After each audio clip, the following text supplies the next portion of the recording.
diminuindo. Então, quem puder contribuir com a doação de sabonete infantil e fralda do tamanho P, por favor, entrar em contato com a casa para que seja direcionado as doações.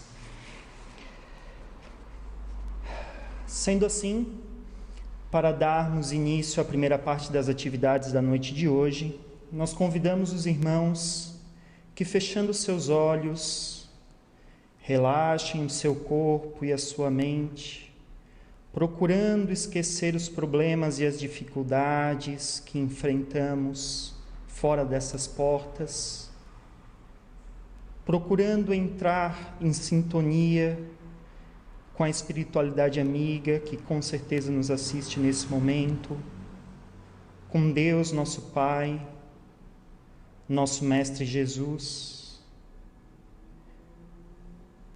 E oremos. Pai nosso que estais nos céus, santificado seja o vosso nome, venha a nós o vosso reino, seja feita a vossa vontade, assim na terra como nos céus. O pão nosso de cada dia nos dai hoje, perdoai, Senhor, as nossas dívidas, assim como nós perdoamos a dos nossos devedores. Não nos deixeis cair em tentação e livrai-nos de todo o mal, que assim seja. Damos então por aberto a primeira parte dos trabalhos da noite de hoje, com a irmã Sônia, que nos trará o tema da didática da educação.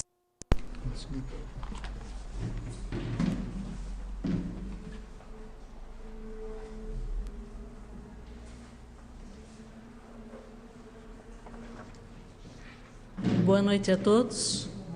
Uma satisfação tornar a nossa casa de sempre. Hoje nós comemoramos, além do Dia da Padroeira do Brasil, na Igreja Católica, né? Nossa Senhora Aparecida, é o Dia das Crianças. E o que a criança tem a ver com a educação? Tudo.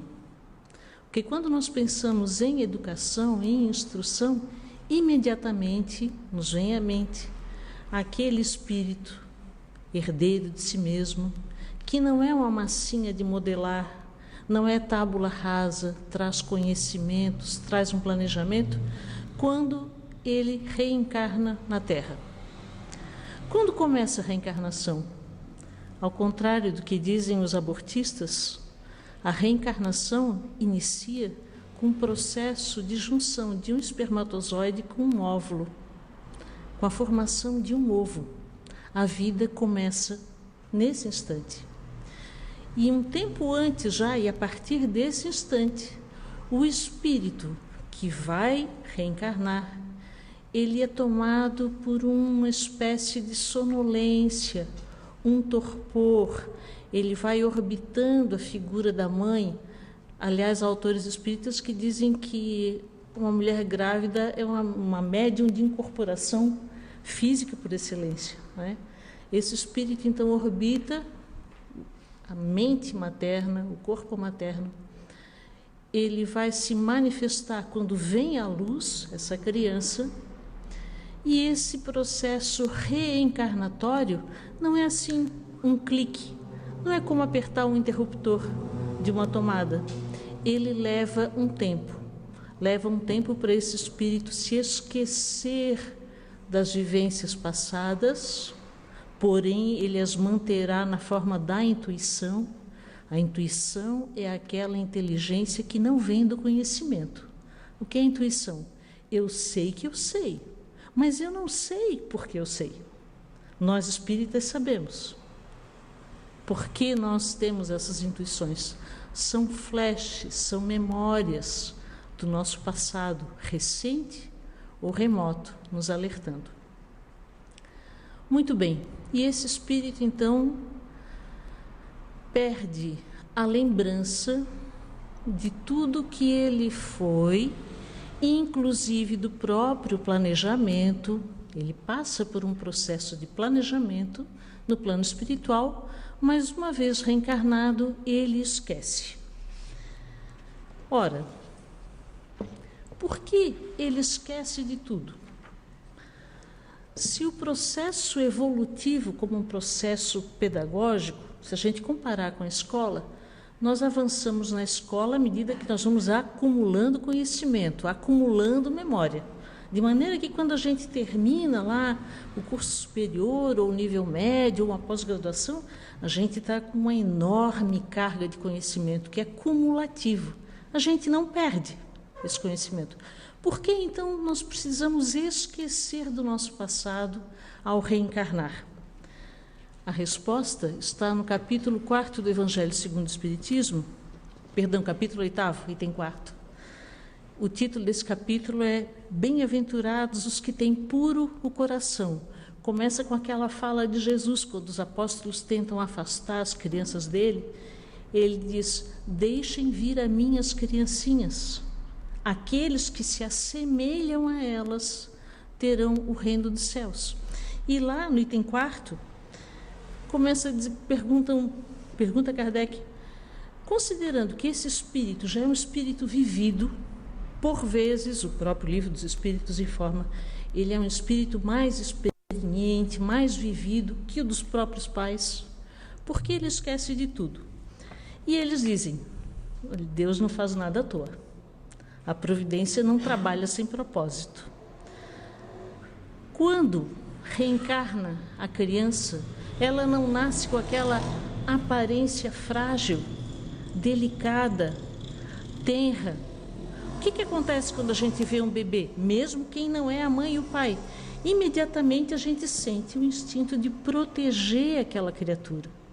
E essa memória está inserida em nós. Nós temos que proteger a prole, a nossa e a alheia. É uma forma de proteção, de preservação da espécie, tem a ver com a lei de conservação em nós. Mas para o pai e para a mãe, aquele serzinho tão frágil, de olhos grandes, carecas sem dentes, que às vezes tem o nariz do pai, a orelha da mãe, aquela criaturinha pela qual a gente se apaixona à primeira vista, na verdade a gente se apaixona antes já, né? Às vezes antes de começar a gravidez. Uma aparência tão doce que desperta o instinto de proteção dos pais. Será que seria despertado esse mesmo instinto se nascesse um adultinho miniatura? Um bebezinho barbado? Com dentes? Será? Será que a gente teria o mesmo instinto de proteção? Se essa criança com 2, 3 meses, outro dia eu vi na internet, alguém deve ter visto, um menino de 2 meses falando. É um fenômeno, mas acontece. Se aos 2, 3 meses a criança olha para a mãe e diz assim, eu não gosto de você, porque você foi minha assassina na reencarnação passada. Será que o desenvolvimento seria o mesmo? A providência se aproveita dessa fragilidade corpórea para nos inspirar o instinto de proteção e favorecer o desenvolvimento do afeto, sem que a memória do que nós somos no passado, pais e filhos, nos atrapalhe nessa reencarnação, porque é uma nova possibilidade de evolução e de crescimento. Então, por isso, o esquecimento. A partir do momento em que a criança... Eu tenho que fazer uma homenagem aqui à minha sogra, que acabou de me presentear aqui com a presença dela hoje. A partir do momento em que a criança nasce, até aproximadamente 7 anos, em torno de 7 anos, a gente diz que a reencarnação não está completa. Por quê? Quando dorme, no desdobramento noturno, esse espírito volta a ser o espírito adulto. Então é muito comum, até 3, 4 anos de idade, muitas vezes em torno dessa idade, 3,5, 4 anos e meio, a criança diz que fala com amigos imaginários. Não são imaginários, é que ela vê, ela percebe, ela ainda não tem os preconceitos que nós temos. Por essa razão, é aos poucos, é gradativo que esse espírito vai se assenhorando desse corpo físico. Vai sendo, antes de ser educado, antes de ser instruído, vai ser adestrado. Quem teve aí filhos pequenos, a gente não ensina o bebê a comer com a própria colherinha, não ensina o bebê a andar segurando os dedinhos, né? Isso é um processo de adestramento, mais ou menos como a gente faz com o cachorrinho lá de casa, é adestramento mesmo, para que ele tome posse desse corpo físico, para que ele desenvolva a coordenação motora, porque junto com o desenvolvimento do corpo, do sistema neuronal, vem também um acréscimo mental, a energia mental vai se colocando mais naquela criança, e aí ela começa a fazer perguntas inteligentes. A gente pensa, opa, já não está na hora só de dar a colher, está na hora de trazer também o livrinho, né? Começar a falar de Deus, rezar junto com ela, ensinar que comida não pode ser jogada fora, que tem que comer bem para crescer forte, para ser saudável. Todo mundo aqui que é mãe ou pai já fez isso. É assim que a gente trata a criança? Aí, da infância ali dos 7 anos até os 14, 15, no passado a adolescência acabava aos 15, hoje acaba aos 25, né? Mas no final da adolescência, pelo menos era assim em 1860, lá na época do Livro dos Espíritos, aí o Espírito mostra que veio. Aí todas as tendências dele aparecem. Ele é um espírito bondoso, ele é caridoso, ele é estudioso, ou ele é malandro, ele é chegado nos vícios, né? Acontece que desde bem pequenininho ele vai se mostrando, e é uma tarefa hercúlea, pai e mãe ficarem com os olhos sempre em cima da criaturinha, para perceber aqueles momentos em que ele começa a dizer a que veio, e qual é a rota de correção que nós precisamos apresentar para ele. É uma criança que precisa de estímulo a mais? A gente dá estímulo a mais. É uma criança que pode suportar um pouco mais de pressão, que gosta de ser desafiada? A gente dá desafios para ela. É uma criança emocionalmente muito frágil, chora muito? A gente dá mais acolhimento. Mas junto com o acolhimento vai passando responsabilidade, vai passando o conceito de autoconfiança.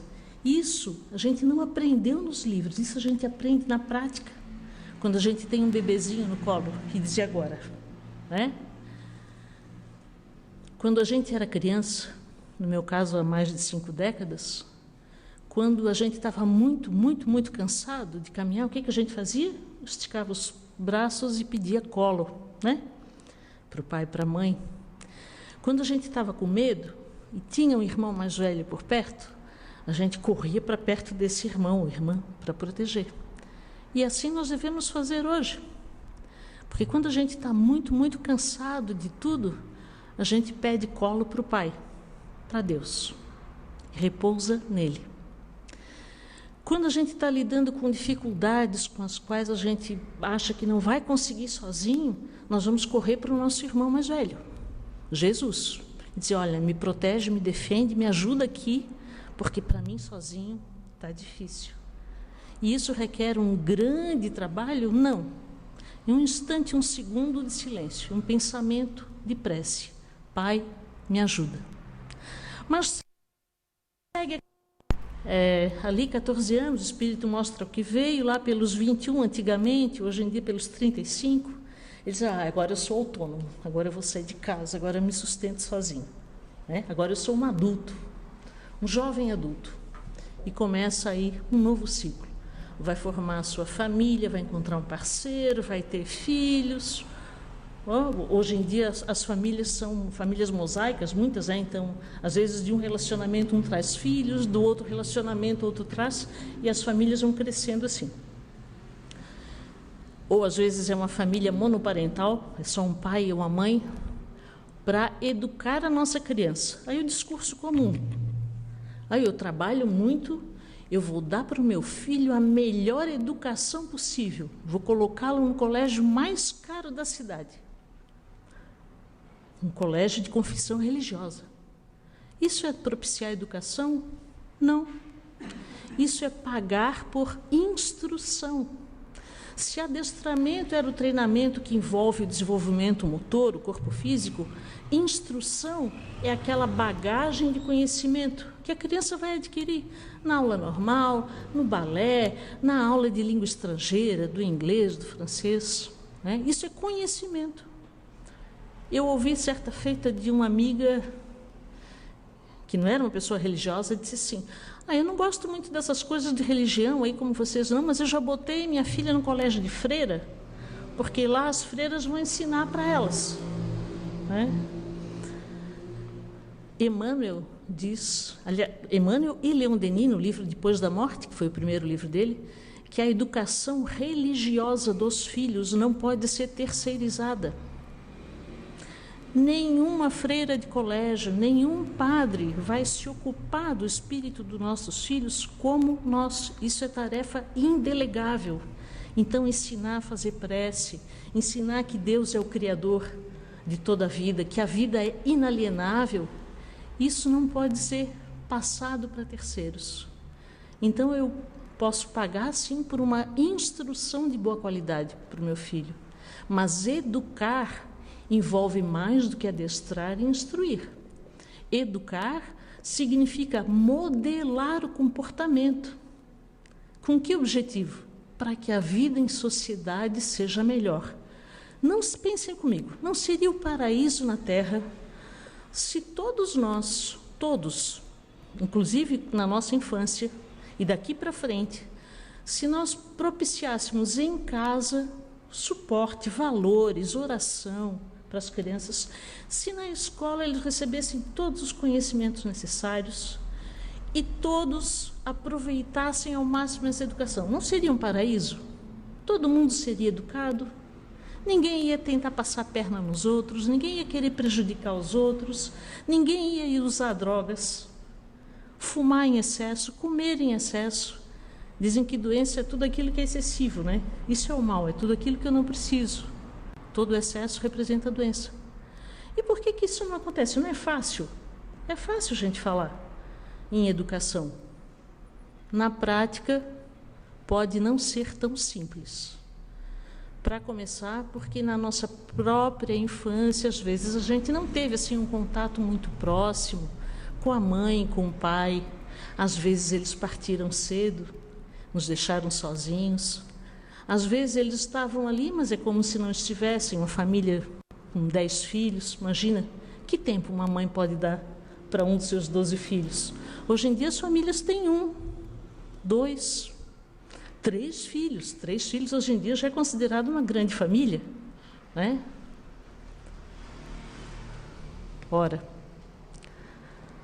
se nós tivermos como princípio que a educação é tarefa nossa, ela dá trabalho, mas ela rende frutos de excelente qualidade, nós iríamos dedicar mais tempo à educação dos nossos filhos. Eu vi uma charge hoje, de manhã cedo, na rede social, em que o pai dizia para o filho: feliz dia das crianças. E o menino olha para o pai e diz: eu quero um celular. Ele disse: mas você quer um celular novo? Não, eu quero o seu celular, para você passar mais tempo comigo. Né?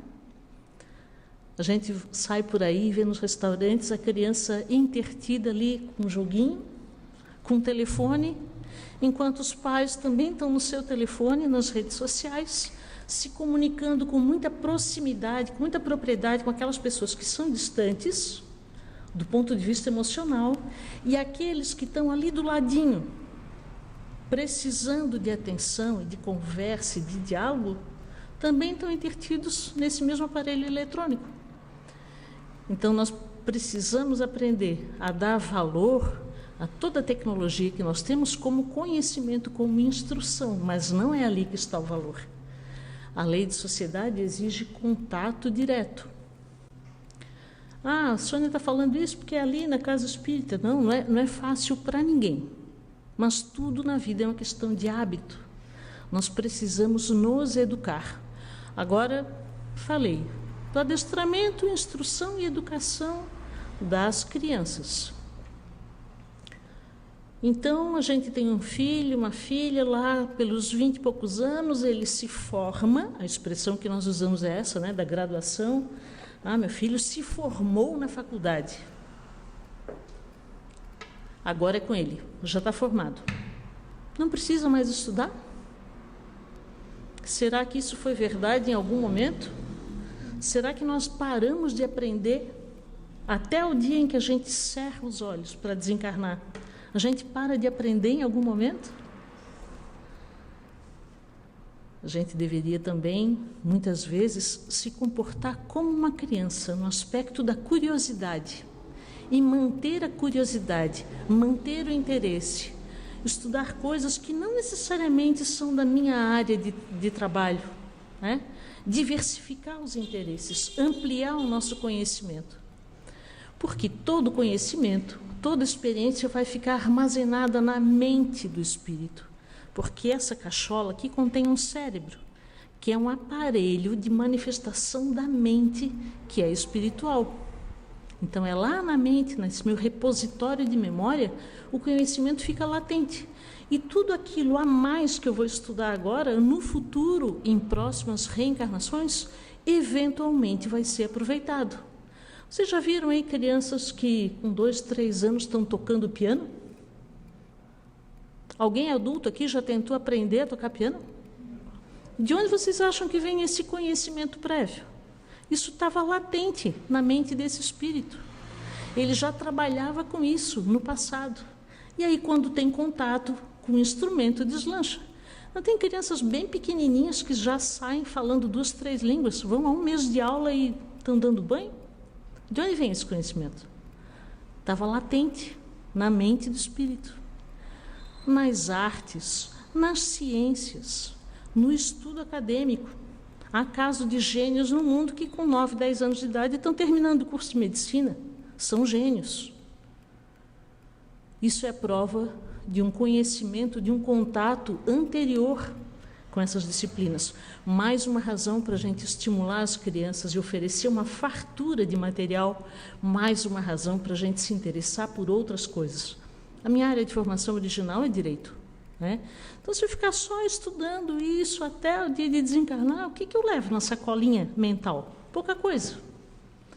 Eu posso estudar outras coisas, quaisquer coisas, desde, claro, que sejam boas, de que sejam edificantes.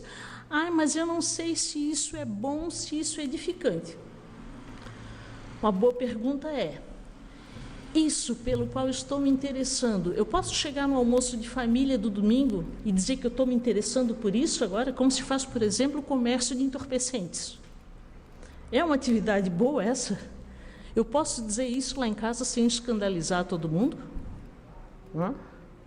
Não, eu quero estudar agora uma nova língua estrangeira, eu vou me dedicar à gastronomia, ou eu quero estudar botânica, quero aprender coisas da natureza. O encantamento infantil, as criancinhas pequenas não se encantam quando descobrem um ovo no ninho do passarinho, né? Então, o encantamento pela obra divina, há uma infinidade de ramos de conhecimento para os quais a gente pode e deve, né, se dedicar. Então, educar é transferir conhecimento, desenvolver experiência, desdobrar aptidões, acordar aquelas aptidões que eu tenho e as aprimorar, formar hábitos, desenvolver o intelecto. Alguém aqui já quebrou um braço, uma perna e colocou um gesso? Fica 1 mês com aquele gesso ali, né? Quando tira o gesso, aquele braço engessado não está mais fino que o outro? A musculatura não atrofia por falta de uso? Assim é a nossa mente. Ela ficando parada é como se os neurônios ficassem assim, meio flácidos. A gente tem que dar tônus, tem que dar energia à nossa mente, com um bom estímulo mental. O que passa pela educação moral é melhorar o nosso nível de convivência, para que ela seja uma convivência fraterna e pacífica, porque sem ajudar um ou outro, sem paz, sociedades que investiram na guerra e não na paz feneceram. É isso que a história nos mostra. E além de tudo, e o mais importante de tudo, é que a nossa autoeducação tem que favorecer a nossa autorrealização. Então, para eu me sentir plena, eu preciso buscar conhecimentos muito além daquilo que os livros me trazem. É conversar com os mais velhos, é saber aproveitar bons exemplos de tudo. A gente vê, por exemplo, num telejornal, 1000 desgraças aparece lá. Mas tem um bom exemplo.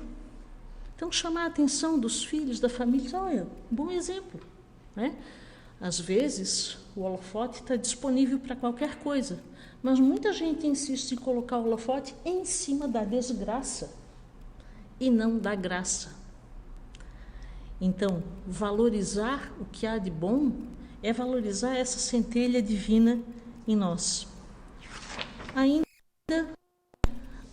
a autoeducação. Se na criança há essa necessidade de esquecimento do passado para ela ter uma nova chance nessa vida, o adulto, nós aqui todos adultos, eu não vejo nenhum adolescente, talvez um que outro, ele precisa saber manejar a informação que ele recebeu, passar por um filtro de valores que estão lá na infância dele, aquilo que ele aprendeu, aquilo que realmente é correto, aquilo que o avô e a avó ensinavam, né? O que é edificante. E aí, para melhorar, para se autoeducar, ele precisa usar a vontade. Então, a nossa educação tem 3 aspectos. O cognitivo tem a ver com conhecimento, é a quantidade de energia mental que eu estou tornando disponível para as minhas empreitadas. Tem a ver com o aspecto afetivo, e isso significa a qualidade da minha energia mental. Por exemplo, aquela pessoa que acorda e diz, ai, que dia maravilhoso, está chovendo, canivete aberto, né? Que dia maravilhoso, acordei, estou bem, estou saudável, estou feliz, tenho um emprego, vou trabalhar. Outro acorda, olha pela janela, ai, meu Deus do céu, outro dia de chuva. Ou impaciência, ou impertinência. Conhecem alguém assim? Mimimi? Aquilo em que alguém encontra razões para reclamar, quem aduba o pensamento positivo, se mantém vigilante, ele encontra sempre vantagens. Naquilo que o outro vê deméritos, ele encontra méritos. Olha, acordei, estou bem, está chovendo, que bom, teve uma seca até 2 meses atrás, né? Tenho para onde ir, tenho como me locomover, vou chegar lá bem, estou sustentando a minha família, isso me dá alegria e autorrealização. Então, pensamento positivo tem a ver com essa capacidade do sentir. E o terceiro é o aspecto volitivo, de volere, de vontade, de empenho. Isso tem a ver com a intensidade de energia mental, criativa, que eu uso como força, direção, intensidade, poder de alcance, eu faço os meus projetos, mas também persistência naquele meu projeto. Vocês conhecem pessoas que têm muita iniciativa? Pô, fulano é fenomenal, ele tem muita iniciativa, mas ele tem pouca acabativa. Ele começa 1000 coisas. Aula de pintura, aula de canto, aula de inglês, grupo de teatro.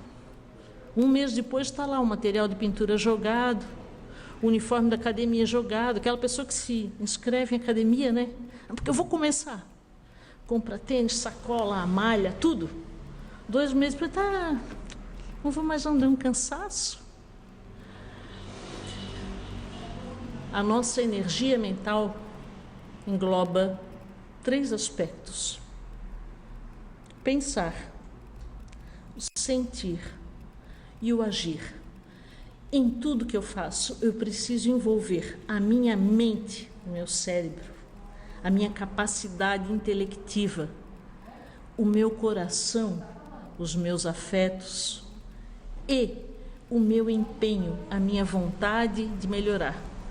Porque no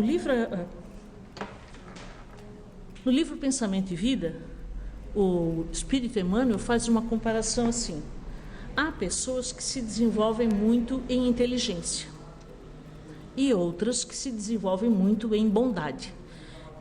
Então vamos imaginar aqui que nós estamos caminhando num deserto. Viajantes cansados no deserto. Em determinado momento nós encontramos um poço, e esse poço tem água para matar a nossa sede. E a bondade sem a inteligência é o poço. Mas eu estou vivendo há dias, eu não tenho a menor ideia de para onde eu vou. O que eu vou fazer? Então eu matei a minha sede agora, mas vou morrer de fome ou de sede se eu não tiver indicação de para onde ir. Muda o deserto. Estamos nós lá caminhando no deserto. De repente, encontramos um poço seco, sem água, mais um poste que diz: você está a tantos quilômetros de Bagdá, a tantos quilômetros de Rabá, né? Aquelas placas que dão a distância em quilômetros para toda parte. Opa, isso aí é inteligência sem bondade. É um poste que está lá no meio do deserto, que diz exatamente onde eu estou, que me informa muito, mas não alivia a minha sede. Nenhum dos dois é ideal. Nós precisamos de alguém que nos mate a sede e que nos dê informação. Então não adianta a gente só se preocupar em ser bom e não melhorar o aspecto intelectual. Assim como também não adianta eu só querer estudar. Mais uma graduação, mais uma especialização, mestrado, doutorado, pós-doutorado. Se o coração é um poço seco, e se eu não desenvolvi em mim a capacidade de viver de maneira mais fraterna e mais pacífica, de que me serve conhecimento? Muito conhecimento é um poço seco. Muita bondade é um poço cheio d'água, sem informação nenhuma. Eu vou me perder do mesmo jeito. Então, meus amigos, comentando o Evangelho segundo o Espiritismo, no passado, bem distante já para nós, há mais ou menos 60 anos atrás aí, Chico Xavier e Valdo Vieira, que era seu companheiro de jornadas, escreveram um livro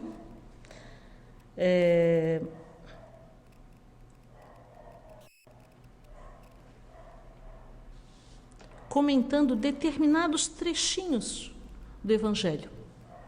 E o comentário que o Valdo Vieira, porque o livro foi dividido em capítulos, um psicografava na quarta-feira, o outro psicografava no sábado, em cidades diferentes. Um com capítulos de número ímpar, outro capítulos de número par. Depois eles juntaram todos os capítulos e fizeram um livro de comentário ao Evangelho. Ao comentar aquele item 4º do capítulo 8º, que diz bem-aventurados os puros de coração, o Valdo Vieira recebeu uma mensagem do espírito André Luiz, que todos nós conhecemos, sabe? O André Luiz, o médico lá do nosso lar, que são 13 livros. Ele diz o seguinte: maternidade e paternidade são magistérios, magistério, aquela função de professor, sublimes. O lar é a primeira escola. Os pais, então, são os primeiros professores. E o primeiro dia de vida é o primeiro dia de aula. Que nós possamos assumir, então, a postura de uma criança. O livro Céu e Inferno tem uma frase muito interessante que diz o seguinte: Deus é tão misericordioso, tão bom, o futuro está aberto a todas as criaturas. Não importa o que eu tenho sido até aqui, importa a minha disposição e a minha energia para melhorar a partir daqui. Porque ninguém está com o julgamento fechado. Fez essa bobagem, aquela outra bobagem, então vai ter uma reencarnação assim, assado. O futuro está aberto a todos nós. Que assim como nós respeitamos a educação das nossas crianças, nós pensemos um pouco na nossa autoeducação. Porque, afinal de contas, a doutrina espírita, o que é? O espiritismo é uma doutrina que tem a caridade como bússola. Fora da caridade, não há salvação. É uma filosofia que traz a lei de causa e efeito como origem de todas as nossas tristezas e os nossos dissabores. Todo sofrimento é fruto de escolhas desta encarnação ou das outras do passado. E é uma ciência iluminada pela fé. Nós dizemos que o espírita ele usa a fé raciocinada, ele não aceita dogmas. mas ele também não se contenta em terminar a formação mínima e nunca mais estudar. Então, que nós tenhamos para sempre um coração de estudante, uma curiosidade infantil e a intimidade que só uma criança tem nos braços de seus pais. Quando a gente chega em casa e põe a cabeça no travesseiro, que a gente possa dizer: meu pai, obrigada pelo dia de hoje, obrigada por tudo que você me proporciona, muito obrigada pelo que vem a seguir. Feliz Dia das Crianças para todas as crianças que há em cada um de nós. Que Deus os proteja a todos.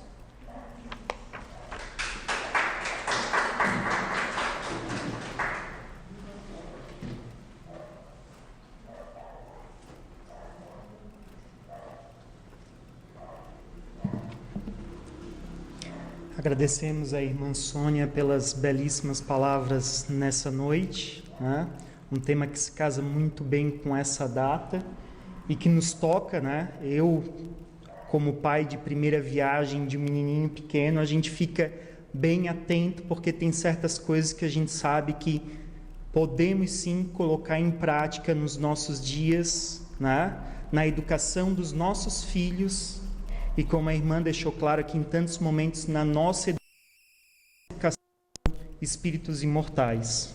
Mais uma vez, obrigado, que a irmã possa levar a paz e as bênçãos dos benfeitores desta casa consigo ao retornar para o seu lar. Então, caros irmãos, para que possamos concluir a primeira parte das atividades dessa noite, vamos elevar mais uma vez os nossos pensamentos a Deus, ao nosso Mestre Jesus, ao concurso dos benfeitores da nossa casa, agradecendo por essa oportunidade de instrução, orientação,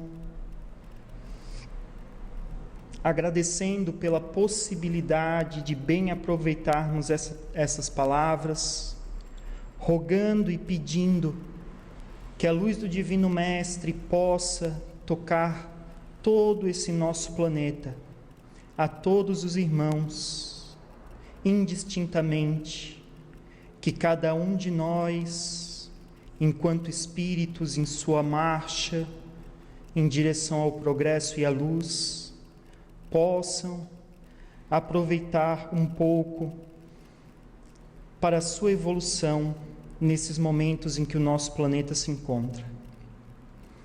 Oramos então a Ti, ó Senhor. Pai nosso que estais nos céus, santificado seja o vosso nome. Venha a nós o vosso reino e seja feita a vossa vontade, assim na terra como nos céus. O pão nosso de cada dia nos dai hoje. Perdoai, Senhor, as nossas dívidas, assim como nós perdoamos aos nossos devedores. Não nos deixeis cair em tentações e livrai-nos de todos os males. Que assim seja. Pedimos aos irmãos que nos acompanham online, que assim desejando, procurem na página do Facebook da casa o passe online para que o realizem, e aqueles que se encontram aqui presencialmente, que se preparem em silêncio para receberem o passe que será aplicado pelos trabalhadores da casa, que já podem tomando seus lugares. Queridos irmãos, o que seria o passe? O passe tem a finalidade de auxiliar a recuperação das nossas energias físicas, mentais e espirituais.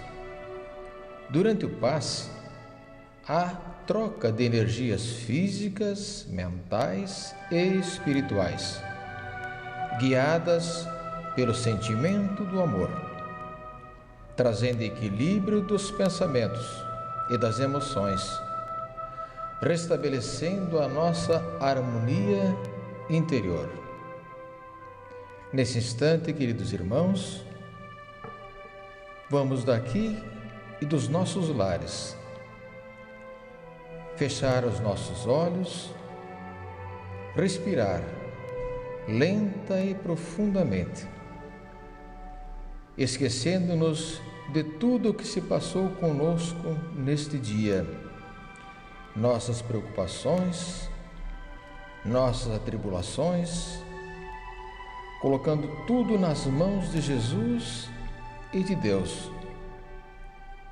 Vamos sentir em nós a presença serena de Deus, nosso Pai, e de Jesus, nosso irmão maior, sentindo jorrar da fonte divina os fluidos balsâmicos sobre nossos corpos físicos e espirituais, dissipando todos os fluidos deletérios do nosso organismo, auxiliando-nos na recuperação física, mental e espiritual. Pedimos, ajuda-nos, Pai amantíssimo, dando-nos forças neste momento para superarmos as dificuldades pelas quais estamos passando, com eventos catastróficos e pandêmicos assolando a humanidade. Lembrando-nos das palavras do apóstolo Paulo, no sentido de que em tudo somos atribulados, mas não angustiados, pois vivemos momentos decisivos de transformação moral, renovação íntima e de escolha dos valores espirituais. É quando Jesus nos chama para o serviço da redenção de nós mesmos e dos nossos semelhantes, que compreendemos que a Terra, a Mãe Gaia, a escola de iluminação, o hospital de reabilitação, é a nossa morada de trabalho e de libertação. Nós, espíritos, rumo a Deus, nosso Pai, de infinita bondade e justiça. Que assim seja. Pai nosso que estás nos céus, santificado seja o vosso nome. Venha a nós o vosso reino e seja feita a vossa vontade, assim na terra como no céu. O pão nosso de cada dia nos dai hoje. Perdoai as nossas dívidas, assim como nós perdoamos os nossos devedores. E não nos deixeis cair em tentação, mas livra-nos de todo o mal. Que assim seja.